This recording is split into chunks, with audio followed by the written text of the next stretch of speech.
Murdered is an interesting take on the murder mystery genre, where you actually play as the ghost of someone who's been murdered, and now you actually have to track down and bring your killer to justice.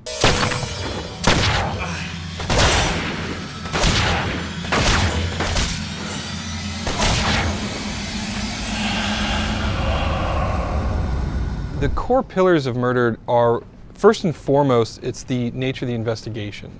We want the player to really become invested in the story we're trying to tell as Ronan works to bring his killer to justice. One of the other core pillars is the notion of the ghostliness of the game. Ronan is a ghost, and it's a huge emphasis on not only the worlds that we build, but how it impacts the investigation.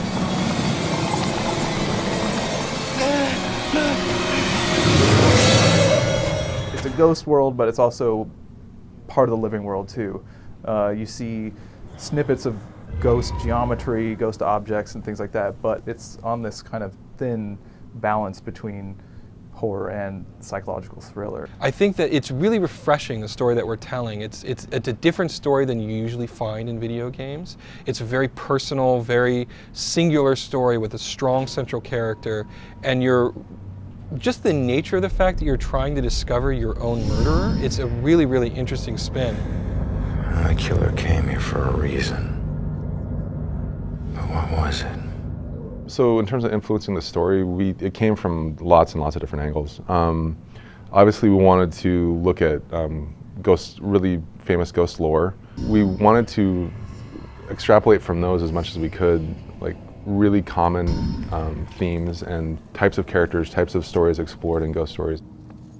Hey, why did you run? Everything from really slow, drawn out, tense moments to jump scares to things that are extremely grotesque, to make sure that we're kind of sewing everything together that you would expect to find in a ghost story.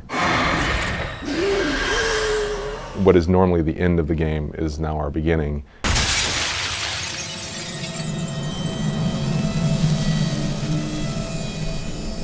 And after that happens, you and the protagonist are put in this world where you're trying to figure out, what can I use, what works the way I expect, what do I have to learn that's new. Knob ain't even moving, it's stuck. How can I explore this world and have the best time I can here.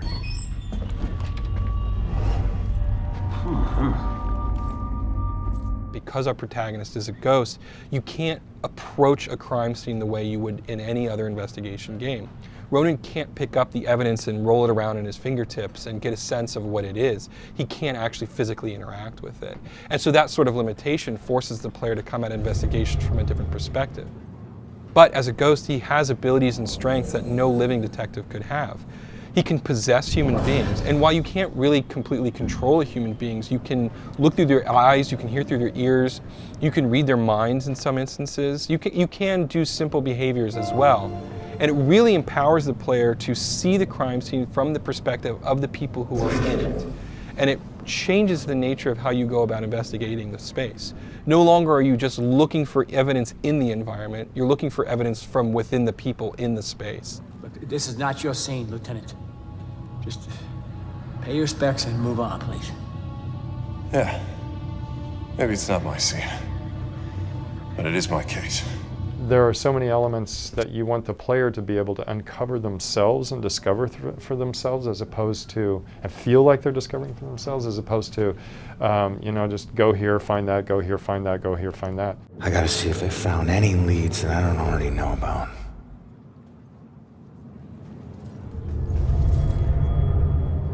I think everybody loves a good mystery, and getting a chance to sort of weave that web is really what helps draw me to this properly.